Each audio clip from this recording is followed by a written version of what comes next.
Assalamualaikum warahmatullahi wabarakatuh.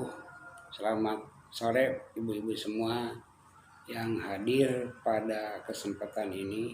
Dalam pertemuan kemarin kita membahas tentang modul 3 ya. Modul 3 yaitu pencegahan dan penanganan stunting melalui pemenuhan kesejahteraan ibu hamil. Masih ada yang ingat nggak apa saja kebutuhan yang harus dipenuhi oleh ibu hamil untuk menjaga stunting anaknya? Siapa yang tahu? Oh, Ibu Ika. Ya, silakan Ibu Ika, apa saja yang dibutuhkan? Betul sekali. Ibu Ika, terima kasih Bu Ika yang telah menjawab pertanyaannya. Untuk siapa lagi? Ibu Lela. Ya, Ibu Lela memberikan memberikan dukungan modul 4 yaitu pencegahan dan penanganan stunting melalui pemenuhan kesejahteraan bayi baru lahir dan ibu menyusui. Ya, di sini silakan ibu-ibu untuk membentuk 2 kelompok. Kelompok pertama ibu yang punya bayi baru lahir.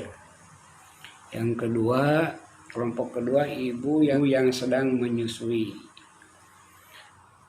Kebutuhan bayi baru lahir apa saja, baik secara fisik maupun secara mental. Fisiknya apa, siapa yang memberikannya, terus mentalnya apa, dan siapa yang memberikan.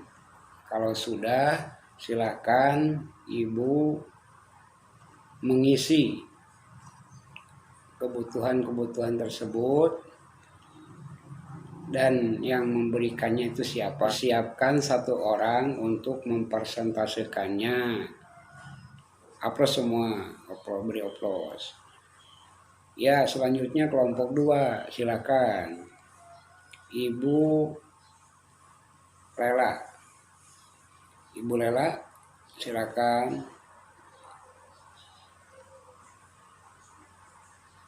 Ya, terima kasih Ibu Lela yang sudah mempresentasikan hasil diskusinya di kelompok masing-masing. Saya sekarang ingin bertanya Bu, apakah pemenuhan kebutuhan bayi baru lahir dan ibu menyusui itu sudah terjadi di masyarakat Bu? Iya, baik, kita akan tampung semua jawaban-jawaban Ibu untuk nanti didiskusikan di langkah berikutnya ya Bu. Nah, yang terpenting kesejahteraan bayi baru lahir yang harus dipenuhi orang tua adalah IMD dan pemberian ASI eksklusif, kebutuhan fisik dan kasih sayang mental, itu termasuk ke kebutuhan mental yaitu kasih sayang. Dengan memastikan kebutuhan fisik dan mental ibu menyusui terpenuhi oleh keluarga untuk mengoptimalkan tumbuh kembang bayi sehingga tidak terjadi stunting atau terbebas dari stunting. Sekarang lanjut Bu pada tabel kedua. Langkah kedua itu membuat tabel hambatan dan solusi untuk kebutuhan fisik dan mental bagi bayi baru lahir. Silakan, masih dalam 1 kelompok. Kelompok 1 membahas tentang hambatan dan solusinya apa, kebutuhan fisiknya apa, yang menyangkut kebutuhan mentalnya apa saja. Kelompok 2 silakan membuat tabel hambatan, solusi, dan kebutuhan fisik dan mental bagi ibu menyusui. Silakan untuk berdiskusi. Selanjutnya, silakan satu orang untuk mempresentasikan kelompok dari kelompok 1 dan kelompok 2. Silakan hasilnya untuk dipresentasikan di depan. Nah, solusinya Bu, apakah bisa berasal dari masyarakat atau dari keluarga? Kebutuhan fisik dan mental bagi bayi baru lahir dan ibu menyusui dapat terpenuhi dengan memanfaatkan layanan yang tersedia di masyarakat. Misalnya apa Bu? Posyandu. Iya betul, posyandu, puskesmas, PAUD, BKB atau program bantuan sosial bagi keluarga penerima manfaat atau KPM. Berupa program apa saja? Program sembako, kegiatan P2KP, pertemuan yang diselenggarakan untuk mendukung kapasitas keluarga. Langkah berikutnya yaitu langkah ketiga. Langkah ketiga ini akan membahas tentang manfaat, kebiasaan atau tradisi ketika menyambut ibu dan bayi baru lahir. Silakan diskusikan apa saja jenisnya dan manfaatnya ketika ibu melahirkan. Silakan untuk berdiskusi sesuai dengan kelompoknya masing-masing. Ya, untuk ibu dipersilakan satu orang mempresentasikan jenisnya apa saja yang biasa dilakukan oleh ibu melahirkan, ketika melahirkan.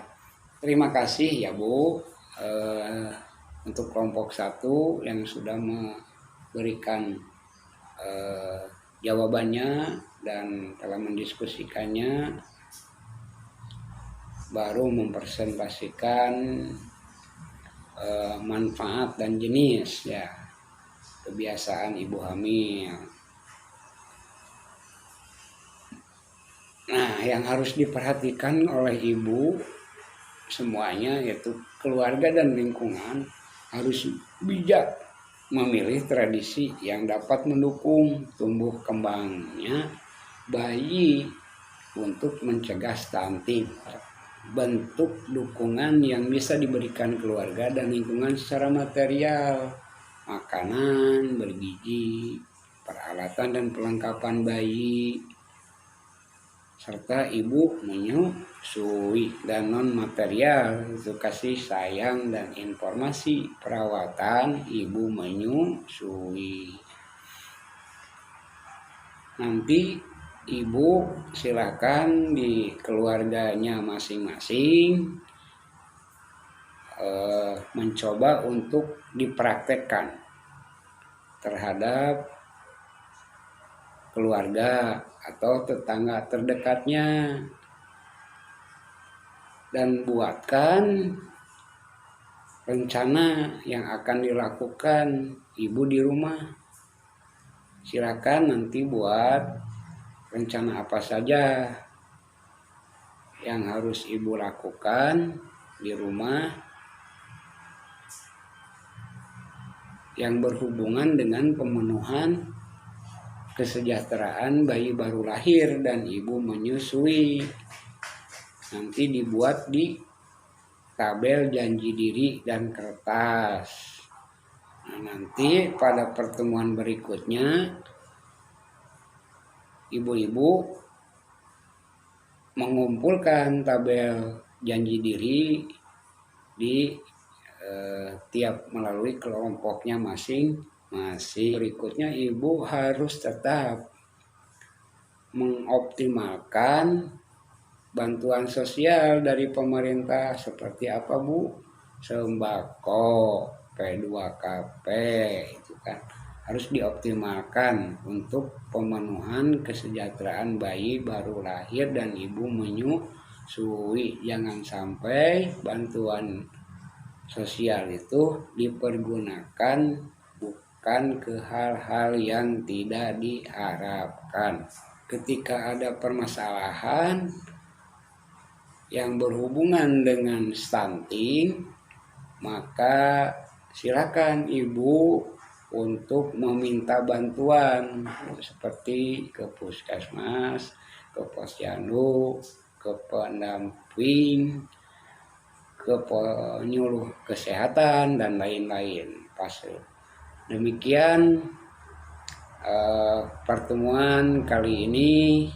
Saya ucapkan terima kasih untuk kehadirannya. Kita membacakan alhamdulillahirabbil alamin. Wabillahi taufiq wal hidayah. Wassalamualaikum warahmatullahi taala wabarakatuh.